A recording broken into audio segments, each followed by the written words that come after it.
दोस्तों, आप सभी को अपने YouTube चैनल सिंघाल मैथमेटिक्स में स्वागत है। और आज आप देख रहे हैं ये फिर से लाइंस एंगल का ये आपका वीडियो दूसरा है। उसमें पहला वीडियो लाइंस एंगल में आप लोग थ्योरी अच्छे से कंसेप्ट उसका अच्छे से हम लोग ले चुके थे। तो अभी आपको ये क्वेश्चन से स्टार्ट कर रहे हैं। अगर जो भी आदमी अगर पहला वीडियो नहीं देखे हैं तो सबसे पहले आप उसका पहला वीडियो देखिए, उसमें बेसिक है, बिल्कुल थ्योरी उसमें बताए थे। तो आप उसको अगर अच्छे से थ्योरी को देख लेंगे तो ये क्वेश्चन आपको आसानी से समझ में आएगा। तो आप लोग अगर पहला वीडियो नहीं देखे हैं तो रेखा कोण का पहला वीडियो आप जरूर पहले देखिए। तो चलिए देखिए, जैसे पहला क्वेश्चन है, इसमें दिया गया है दो विभिन्न बिंदु से होकर कितने तल खींचे जा सकते हैं। बाबू, दो विभिन्न बिंदु से होकर कितने तल खींचे जा सकते हैं, तो इसमें आंसर हो जाएगा कोई नहीं। इसका आंसर हो जाएगा कोई नहीं, क्योंकि आपको पता है जो दो बिंदु से सिर्फ एक रेखा खींचा जा सकता है, कोई भी तल यानी कोई भी सतह नहीं बनेगा। यानी एक तल के लिए कम से कम 3 बिंदु होगा तब एगो तल खींचा जाएगा। जैसे देखिए 3 बिंदु है तो कहीं पर 3 बिंदु डाल देंगे, इस तरह से मिला देंगे तो ये आपका एक शेप बना, ये आपका एक सतह का निर्माण हो गया। यानी दो विभिन्न बिंदु से होकर कितना तल खींचे जा सकते हैं ये पूछा था। यानी आपका आंसर हो जाएगा कोई नहीं, मतलब एक भी तल बाबू नहीं खींचा जा सकता। चलिए अब देखिए अगला क्वेश्चन इसमें है, क्वेश्चन नंबर दूसरा। जैसे बोला 3 विभिन्न बिंदु से होकर कितने तल खींचे जा सकते हैं, तो बाबू 3 को बिंदु हम लेंगे और इस तरह से आप इसको मिला दीजिएगा, एक सतह का निर्माण हुआ। मात्र एक सतह का निर्माण होगा, यानी 3 बिंदु से मात्र एक सतह का निर्माण होगा। क्लियर है। अब देखिए यहां पर स्पष्ट हो गया, जो एक बिंदु के निर्माण के लिए एक सतह के निर्माण के लिए आपको 3 बिंदु चुनना पड़ेगा। बाबू 3 बिंदु से आपको एक सतह का निर्माण होगा। यानी जैसे अगर देगा 10 बिंदु से कितना सतह का निर्माण होगा, तो अब क्या करेंगे 10C3, यानी जानते हैं 10 बिंदु से आपको सतह बनाना है। और सतह जो होता है आपको पता है, जो 3 बिंदु से एक सतह का निर्माण होता है। 50 बिंदु से कितना सतह का निर्माण होगा, 50C3 हो जाएगा, कॉम्बिनेशन यानी चुनना। तो आप लोग बना सकते हैं। चलिए अगला जैसे है 4 बिंदु से होकर कितने तल खींचे जा सकते हैं। बाबू 4 बिंदु से होकर कितना तल खींचा जाएगा, तो इसका आंसर हो जाएगा ऑप्शन नंबर बी, यानी 4 सतह। देखिए थोड़ा सा गौर कीजिएगा। जैसे देखिए ये आपका 3 बिंदु है, एक सतह इस तरह से बन गया। अब बाबू गौर करना, ये एक बिंदु बाहर लेते हैं, बाहर लेंगे तो ऐसे एक सतह बनेगा। जैसे देखिए एक बिंदु यहां पर है तो इधर वाला एक सतह आएगा, एक सतह इधर का आएगा और एक सतह इधर का आएगा। यहां पर बाहर में एक बिंदु है, एक सतह इधर से, एक सतह इधर से, एक सतह इधर से और एक सतह नीचे का हो गया। यानी टोटल सतह हो जाएगा कितना बाबू, 4। क्लियर है। तो चलिए अब अगला क्वेश्चन है, अगला क्वेश्चन है आपका क्वेश्चन नंबर 4। क्वेश्चन नंबर 4 में बोला है जो 180 डिग्री के बराबर कोण को कहते हैं। बाबू 180 डिग्री के कोण को कहते हैं हम लोग सरल कोण, सरल कोण कहते हैं, सरल कोण या ऋजु कोण कहते हैं। इसे हम लोग जानते हैं जो 180 डिग्री के बराबर जो कोण होगा बाबू वो सरल कोण होता है या ऋजु कोण होता है। आपको इसलिए हम बोले हैं, जो अगर ये वीडियो आप देख रहे हैं तो आप इसका पार्ट 1 अगर नहीं देखे हैं तो लाइंस एंगल का आप पार्ट 1 बाबू जरूर देखिए, क्योंकि पार्ट 1 में हर एक पॉइंट को हम डील किए थे। जैसे यही तो इसमें हम लोग लिखे थे पार्ट 1 में ऋजु कोण या सरल कोण, तो यानी वैसा कोण जिसका मान 180 डिग्री के बराबर होता है उसे सरल या ऋजु कोण कहते हैं। तो आप पार्ट 1 देखेंगे तो वहां पर थ्योरी से आपका कंसेप्ट क्लियर होगा। उसके बाद ये क्वेश्चन आपको बहुत चुटकी में आपको सॉल्व हो जाएगा। तो चलिए अगला देखते हैं क्वेश्चन नंबर 5। देखिए क्वेश्चन नंबर 5 में क्या है बाबू। क्वेश्चन नंबर 5 देखिए, क्वेश्चन नंबर 5 में बोला है जब दो कोण का योग 90 डिग्री होता है तो प्रत्येक कोण एक दूसरे का कोटि पूरक कहलाता है। एक दूसरे का क्या कहलाता है बाबू?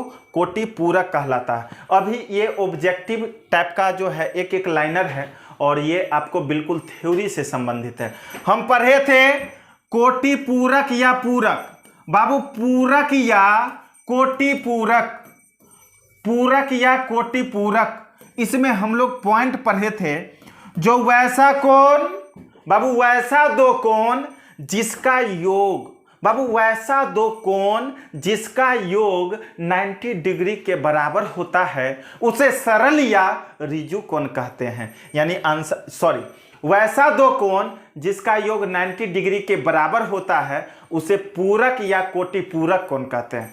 यानी वैसा दो कोण जिसका योग अगर 90 डिग्री के बराबर होता है तो उसे पूरक या कोटि पूरक कहते हैं। और पढ़े थे एक, जो वैसा दो कोण जिसका योग 180 डिग्री के बराबर होता है उसे हम लोग समपूरक कोण कहते हैं, यानी सप्लीमेंट्री एंगल कहते हैं। क्लियर है?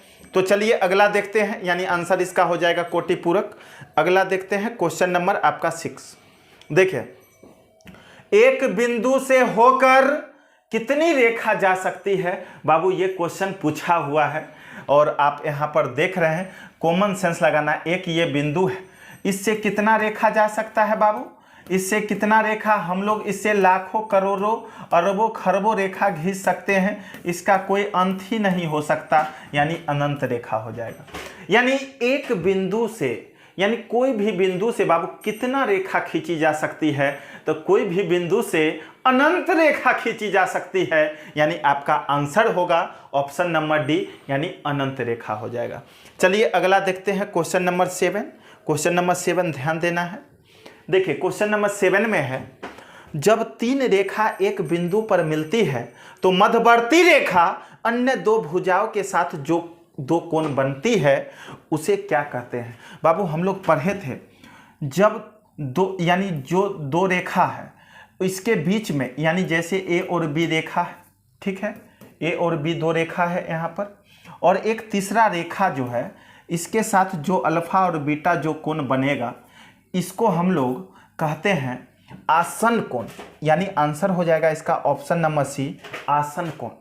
आप थ्योरी पढ़ेंगे तो वहाँ पर क्लियर है, वहाँ पर पढ़ाए थे पार्ट 1 में, आप देखेंगे जाकर तो वहाँ पर लिखा होगा, जब तीन रेखा एक बिंदु पर मिलती है तो मध्यवर्ती रेखा अन्य दो रेखा के साथ जो दो कोण बनाती है उसे हम लोग आसन कोण कहते हैं। बाबू क्या होगा? आसन कोण होगा, यानी आंसर नंबर आपका हो जाएगा ऑप्शन नंबर सी। तो ये आपका अभी बेसिकली क्वेश्चन चल रहा है, बिल्कुल आप लोग ध्यान से देखेंगे समझ में आएगा। चलिए अगला देखते हैं हम लोग। अगला देखिए, जैसे अगला क्वेश्चन है, गौर करना है, यहाँ पर थोड़ा सा ध्यान देते हैं। देखिए जैसे 7 पढ़ लिए थे, देखिए 8 नंबर ध्यान देना है।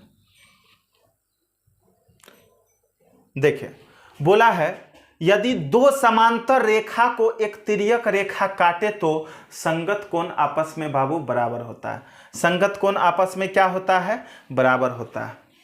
वहाँ पर आप थ्योरी में देखेंगे तो उसमें लिखाए थे, जब दो समांतर रेखा को कोई तिर्यक रेखा काटता है तो वहाँ पर बाबू 2-3 कंडीशन था। संगत कोण से आपको वहाँ पे 4 कोण था बराबर, एकांतर कोण से वहाँ पे 2 कोण बराबर था, शीर्षाभिमुख कोण से वहाँ पर 4 कोण बराबर था। तो आप कंसेप्ट तभी आपको पता चलेगा जब इसका आप लोग थ्योरी को अच्छे से समझने का प्रयास करेंगे। तो चलिए यहाँ पर इसका आंसर हो जाएगा बराबर, यानी जब समांतर रेखा को, जब दो समांतर रेखा को कोई तिर्यक रेखा काटता है तो उसका संगत कोण बाबू आपस में बराबर होता है। क्लियर है? चलिए अब अगला क्वेश्चन इसमें है, क्वेश्चन नंबर 9। दो आपस में पूरक कोण का अनुपात 5:4 है। बाबू दो पूरक कोण का अनुपात है 5:4, और हम लोग जानते हैं बाबू, हम लोग जानते हैं दो पूरक कोण का योग, बाबू दो पूरक या कोटि पूरक कोण का योग 90 डिग्री होता है, लेकिन रेशियो में यहाँ पर पूरा रहा है 9, यानी 9 बराबर हुआ 90 डिग्री, तो 1 का मान बाबू कितना होगा, 10 डिग्री होगा। तो अब देखिए 1 का मान 10 डिग्री, तो 5 का मान भाई 10 पचे 50 डिग्री, और 4 का मान 10 चौके 40 डिग्री हो जाएगा। तो अब इसमें आपसे पूछा छोटे कोण का मान क्या है, तो छोटे कोण का मान बाबू 40 डिग्री, यानी ऑप्शन नंबर आपका सी हो जाएगा। क्लियर है। अब देखिए 8वां नंबर यानी 9वां हो गया, 10वां नंबर क्वेश्चन कट है, यहाँ पे दिख नहीं रहा है, तो कोई बात नहीं है, चलिए इसको छोड़ देते हैं। और वही है, इजी ही क्वेश्चन था, टेंशन नहीं लेना। चलिए अब यहाँ पर हम लोग देखते हैं क्वेश्चन नंबर 11। बाबू क्वेश्चन नंबर 11 ध्यान से देखिएगा। दो आपस में संपूरक कोण, बाबू संपूरक बताए हैं, वैसा दो कोण जिसका योग 180 डिग्री के बराबर होता है उसे हम लोग संपूरक कहते हैं। तो यहां पर दिया है एक कोण इतना और दूसरा इतना है भाई, तो सबसे छोटा कोण क्या है। तो अब देखिए हम लोग जानते हैं जो दो आपस में संपूरक कोण का योग, दो आपस में संपूरक कोण का योग जो होता है भाई वो 180 डिग्री होता है, यानी ये दोनों का योग लेंगे बराबर में 180 डिग्री, दोनों का योग होता है 180 डिग्री। संपूरक कोण का योग होता है 180, लेकिन यहीं पर अगर पूरक रहता या कोटि पूरक रहता तो कितना लेते, 90 लेते, लेकिन संपूरक बोला है, सप्लीमेंट्री है, तो यहाँ पर दोनों का योग भाई हो जाएगा कितना, 180। अब दोनों को जोड़िए, 5 और 4 हो गया 9x, अब प्लस में 35 और 55 हो गया 90, अब बराबर में 180, तो 9x का मान हो जाएगा भाई 90 डिग्री, तो x का मान हो जाएगा 9 दहाई 90 यानी 10 डिग्री, x का मान निकल गया 10 डिग्री। तो अब पूछा सबसे छोटा कोण क्या है भाई, तो अब यहाँ पर ध्यान दीजिएगा, x का मान 10 आया तो 10 पचे 50, अब 50 और 35, 10 पचे 50 और 35 हो जाएगा भाई 85 डिग्री। इसमें देखिए x का मान 10 रखेंगे तो 10 चौक 40, अब प्लस 55 हो जाएगा, जोड़ेंगे तो 95 डिग्री। यहाँ पर बोला है जो सबसे छोटा कोण का मान तो 85 डिग्री, यानी ऑप्शन नंबर आपका सी हो जाएगा, यानी आंसर आपका सी हो जाएगा। क्लियर है। तो अब चलिए अगला चलते हैं क्वेश्चन नंबर 12। क्वेश्चन नंबर 12 को आप गौर से देखिएगा, ध्यान से देखना है। देखिए क्वेश्चन नंबर 12 में क्या कहता है। 12 में बोला है किसी सरल रेखा को खींचने के लिए कम से कम कितनी बिंदु की जरूरत पड़ती है। तो भाई अभी शुरुआत में ही बोले हैं जो दो बिंदु से एक रेखा खींचा जा सकता है, यानी रेखा के निर्माण के लिए कम से कम दो बिंदु का होना जरूरी है। यानी यहां पर एक रेखा तभी खींचा जाएगा जब कम से कम दो बिंदु होगा, यानी आंसर हो जाएगा 2। क्लियर है। चलिए अगला देखते हैं क्वेश्चन नंबर अब 13 में क्या कह रहा है। किसी बिंदु पर स्थित रेखा को n कोणों में विभाजित किया जाए। देखिए कोई रेखा है, इस पर एक बिंदु है, यहां पर ऊपर में लेते हैं, कोई रेखा है, इस पर एक बिंदु है, इसको n कोण में इस तरह से विभाजित किए हम लोग, n कोण में, ठीक है, डॉट डॉट डॉट n कोण में विभाजित किए, x है, दूसरा कोण है 2x, तीसरा कोण है 3x, इसी तरह से है, और लास्ट में बाबू nx है। तो अब देखिए हम लोग जानते हैं भाई किसी रेखा पर जो है एक बिंदु डालते हैं तो ये पूरा कोण का मान होता है 180। अकॉर्डिंग टू क्वेश्चन चलेंगे तो x plus 2x plus 3x आप प्लस डॉट डॉट nx बराबर लेंगे 180 डिग्री। अब देखिए इसको जोड़ेंगे और यहां पर दे दिया है x का मान 4 डिग्री, तो 4 रखेंगे तो 4 प्लस 4 दूना 8 डिग्री प्लस 4 तिया 12 प्लस डॉट डॉट आपको आ जाएगा कितना 4n बराबर 180 डिग्री। तो अब देखिए यहां पर ये जो है इसको हम लोग क्या करेंगे, जो जोड़ेंगे बाबू, इसको अगर हम लोग इस तरह से इसको हम लोग जोड़ेंगे तो n पदों का योग है, अब देखिए 4 है, 8 है, 12 है, यानी यहाँ पर देख रहे हैं जो ये जो है सो 4 4 से जुड़ के बढ़ा है। तो आप जानते हैं जो योग, बाबू आप लोग जानते हैं योग का फार्मूला होता है, योग का फार्मूला होता है n/2, n पदों का योग का फार्मूला होता है n/2 इंटू 2a, a का मान है 4 प्लस n-1 इंटू d का मतलब पदों का अंतर है 4 4 का। अब बराबर में कितना हो जाएगा 180 डिग्री। तो अब देखिए यहाँ पर गुना करेंगे तो क्या मिलेगा हमें, ये गुना करेंगे तो 4 पहले अंदर में कर लेते हैं n/2, ये हो जाएगा 4 दूना 8 प्लस 4n-4 बराबर में 180 डिग्री। तो अब देखिए यहाँ पे सॉल्व कीजिएगा तो अब क्या करना है, जो ये घट जाएगा तो 4 बचेगा, तो n/2 गुने 4 यानी 2n प्लस इसमें गुना करेंगे तो 4n², इधर 180 कर लीजिए बराबर में 0, इधर आ गया। अब ये आ गया भाई द्विघात समीकरण। ये द्विघात समीकरण को हम लोग तोड़ेंगे, ये द्विघात समीकरण को हम लोग तोड़ेंगे तो अब देखिए ना, इसको डायरेक्ट हम ऑप्शन से भी रख सकते थे। द्विघात समीकरण तोड़ेंगे तो n का मान जो आएगा 9, n का मान आएगा बाबू 9 डिग्री। द्विघात समीकरण तोड़ने आता है 180 दूना 360 है, ठीक है। यानी यहाँ पर देखिए जो यहाँ पर क्या करेंगे 2 कॉमन भी ले सकते हैं, उधर बट्टे करके 0 कर देंगे तो यहाँ पर तोड़ेंगे तो बचेगा 90, 9 10 है कि 90, अब माइनस में 10 चला जाएगा प्लस में 9 आएगा तो n का मान कितना हो जाएगा 9 डिग्री।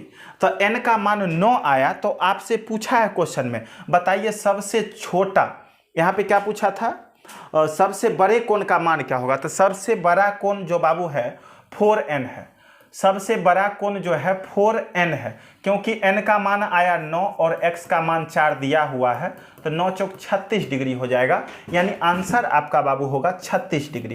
क्लियर है। तो यहाँ पर देख रहे हैं आप बहुत ही आसानी से इस क्वेश्चन को सॉल्व कर सकते हैं, लेकिन यहाँ पर क्या बोला था, जो इसको n कोण में विभाजित किया गया है तो अब x है, 2x है, 3x है, इस तरह से डॉट डॉट nx लेंगे।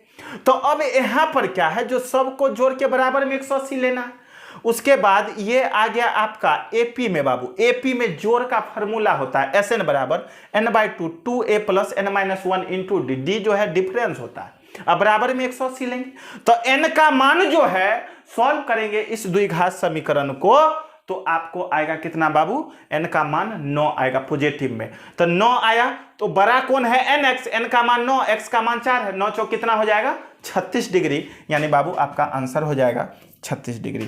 क्लियर है। तो चलिए अगला क्वेश्चन देखते हैं क्या कहता है। अगला में बोला है, दिख रहा है ना, अगला में बोला छोटा कोण का मान क्या होगा भाई। तो अब देखिए यहां पर छोटा कोण, ये दोनों को जोड़ लेंगे, एक है x और दूसरा है बाबू जोड़ x माइनस 20। आप पूरा रेखा पर जानते हैं 180 डिग्री होता है।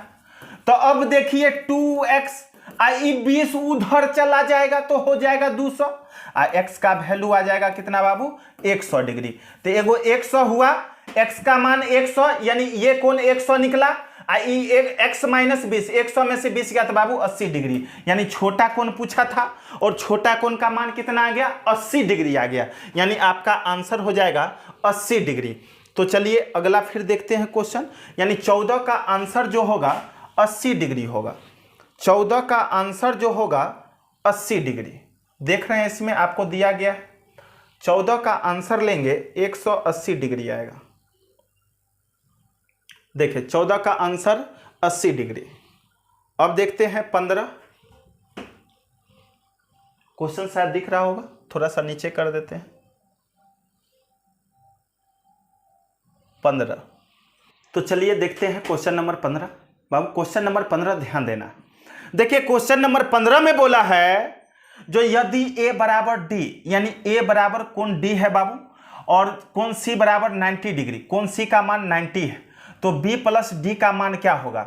अब बाबू गौर करना है, आपको पता है ये पूरा कोण होगा कितना 180, यानी हम लोग को पता है कोण c प्लस कोण b प्लस कोण d बराबर 180 डिग्री।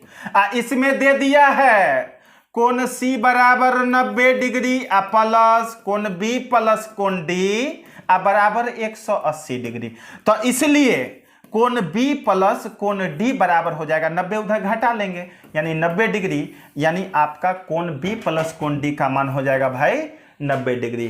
क्लियर है? तो चलिए अब चलते हैं क्वेश्चन नंबर अगला देखते हैं, क्वेश्चन नंबर 16।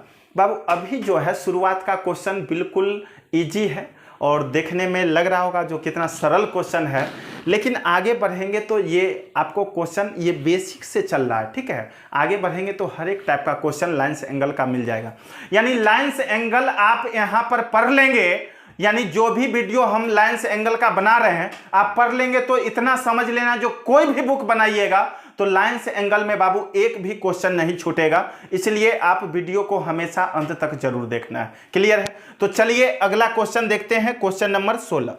देखिए क्वेश्चन नंबर 16 में क्या है, यहां पे 2x + 5 है। अब देखिए यहां पर बोला दूसरा सबसे बड़ा कोण का मान क्या होगा भाई। तो अब देखिए हमको पता है पूरा कोण का योग होता है 300 यानी 180, तो जोड़ेंगे तो 2x प्लस पहला है 20 और फिर जो 2x + 15, फिर है 2x + 10, फिर है 2x + 5 अब बराबर लेंगे 180 डिग्री। समझ रहे हैं आप? अब देखिए सबको जोड़ेंगे तो 2 2 4 2 6 और 2 8 यानी 8x प्लस 20 10 30 5 35 10 45 5 50 और बराबर में हो जाएगा 180 भाई। अब देखिए 8x बराबर 50 उधर घटा लेंगे तो 130 बचेगा, ठीक है। यानी x बराबर जो होगा 130 और बट्टे में कितना 8। तो अब देखिए देखने से आपको पता चला दूसरा सबसे बड़ा कोण का मान क्या होगा। तो देखते हैं ये सबसे छोटा है और ये दूसरा बड़ा 2x + 10 है, तो इसलिए दूसरा सबसे बड़ा कोण का मान जो होगा, यानी दूसरा सबसे बड़ा कोण पूछा, छोटा नहीं है, दूसरा सबसे बड़ा ये है और सेकेंड में बड़ा 2x + 15। तो अब देखिए 2 और x का मान है 130/8 और प्लस 15, इसको हम लोग कैलकुलेट कर लेंगे तो ये आ जाएगा कितना 2 चौके 8, ठीक है। अब देखिए 15 चौके 60 यानी 190/4 हम लोग भागा लगा लेंगे, 4 चौक 16 3 4 7 28 2 4 5 20 यानी बाबू 47.5 यानी आपका ऑप्शन नंबर आ जाएगा बी 47.5 डिग्री। क्लियर है? यहां पर दूसरा सबसे बड़ा पूछा था तो पहला बड़ा ये है और सेकेंड में बड़ा तो ये न है, और दूसरा सबसे छोटा पूछता तो पहला छोटा ये सेकेंड में ये, ठीक है। क्लियर है? तो चलिए अब अगला क्वेश्चन देखेंगे, क्वेश्चन नंबर 17। चलिए देखते हैं क्वेश्चन नंबर 17 में क्या है।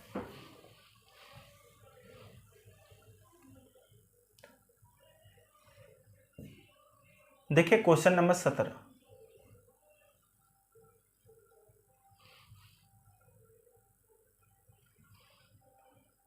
क्वेश्चन नंबर 17 दिख रहा होगा शायद।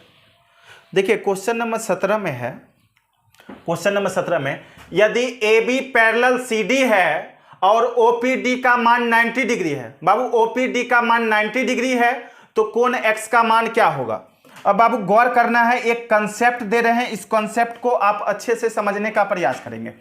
जैसे देखिए दो पैरेलल लाइन है और कोई इस तरह से लाइन अगर काटता है तो ये इनर और ये इनर का योग यानी x y और z मान लीजिए, तो x + y + z का मान जो होगा बाबू 360 डिग्री होगा। इस चीज को माइंड में आप सेट कर लेना है। अगर देखिए इधर से मानिए ये जैसे p है, ये q है और ये r है, तो यहाँ पर p + q + r का वैल्यू भी बाबू होगा 360 डिग्री। ये चीज अगर आपको ध्यान में है तो डायरेक्ट आप इसका आंसर दे सकते हैं। चलिए तो देखते हैं यहाँ पर क्वेश्चन नंबर 17। अब देखिए ये 90 डिग्री दे दिया है और ये 40 है, तो पूरा रेखा पर 180 होता है, मतलब अंदर वाला बाबू 140 है। तो अब देख रहे हैं हम लोग जानते हैं अकॉर्डिंग टू क्वेश्चन, देखिए गौर करना है, यहाँ पे हम लोग को पता है जो 140 degree plus x plus 90 degree बराबर होगा बाबू 360। x का मान जो होगा यानी 360 में से 230 घट जाएगा, यानी बाबू बचेगा x बराबर 130 डिग्री, यानी आंसर आपका हो जाएगा ऑप्शन नंबर सी। क्लियर है? तो चलिए फिर देखते हैं, अगला क्वेश्चन है क्वेश्चन नंबर आपका 18। चलिए क्वेश्चन नंबर 18 को गौर से देखने का प्रयास हम लोग यहां पर करते हैं। देखें, बोला है 1 और 2 का रेशियो 4:5 है, तो कोण 3 का मान क्या होगा? बाबू गौर करना है, थोड़ा सा गौर करना है यहाँ पे। देखिए 1 और 2 ये लेंगे पूरा, तो ये पूरा रेखा हो जाएगा, दोनों मिलाकर जो है ये पूरा तो 180 होगा। लेकिन 1 और 2 का वैल्यू रेशियो में बाबू 4 और 5 है, यानी 1 और 2 का वैल्यू जो है, 1 और 2 का रेशियो जो है ये 4:5 है। तो दोनों मिलाकर रेशियो में 9 है, लेकिन बाबू होगा 180 डिग्री। 1 का मान होगा 9 दूना 18 यानी 20। तो ये हो जाएगा 20 चौक 80 और ये हो जाएगा 20 पचे 100, यानी कोण दूसरा का मान जो आया ये 100 डिग्री आया, तो कोण 3 पूछ रहा था, ये कितना होगा बाबू 80 डिग्री। वैसे भी ये 80 है, तो यानी शीर्षाभिमुख से ये 80 डिग्री होगा, यानी कोण 3 बराबर 80 डिग्री आपका आंसर हो जाएगा। क्लियर है? तो आप अभी देखें, इसमें लाइंस एंगल में बाबू हम लोग क्वेश्चन नंबर 18 तक अभी कंप्लीट किए हैं, और क्वेश्चन अब यहाँ से तो क्वेश्चन स्टार्ट ही हुआ है। ठीक है, तो आगे बनाएंगे, कहीं से कोई परेशानी नहीं होगा। तो आप अगर पहला वीडियो को नहीं देखे हैं तो पहला वीडियो यानी पार्ट 1 लाइंस एंगल का आप लोग देख ले, ताकि आपको बाबू थ्योरी कंप्लीट अच्छे से रहे, क्योंकि आगे जो अब क्वेश्चन आने वाला है बिल्कुल थ्योरी पे आपको बनेगा। अगर पैरेलल लाइन का वहाँ पे जो थ्योरी लिखाए थे लास्ट में, जब दो पैरेलल लाइन को कोई तिर्यक रेखा काटता है तो वहाँ पर संगत कोण था, एकांतर कोण था, शीर्षाभिमुख कोण था, वो सबको वहाँ पर आप अच्छे से देख लीजिए, ताकि आगे जो क्वेश्चन बताएंगे उसमें आपको परेशानी ना आए। क्लियर है? और आज जो है आपको अर्थमेटिक का वीडियो नहीं बन पाया, कोई बात नहीं है, आज यही रखेंगे, और फिर कल हम लोग जो है ज्योमेट्री में ये क्वेश्चन नंबर 19 से देखेंगे। ठीक है, लाइंस एंगल में 19 से देखेंगे, और ज्योमेट्री में 19 देख रहे हैं, 19 से देखना है, और चक्रवृद्धि ब्याज यानी कंपाउंड इंटरेस्ट कल अर्थमेटिक में स्टार्ट होगा, तो आप लोग जरूर देखिएगा और वीडियो को अंत तक देखना है। ठीक है, और चैनल को बाबू अगर सब्सक्राइब नहीं किए हैं तो चैनल को जरूर सब्सक्राइब करें, और जितना हो सके अधिक से अधिक इस चैनल को शेयर करने का प्रयास करें। क्लियर है? तो ठीक है, थैंक यू, आज रखते हैं इतना ही तक, फिर मिलते हैं आपको अगले वीडियो में।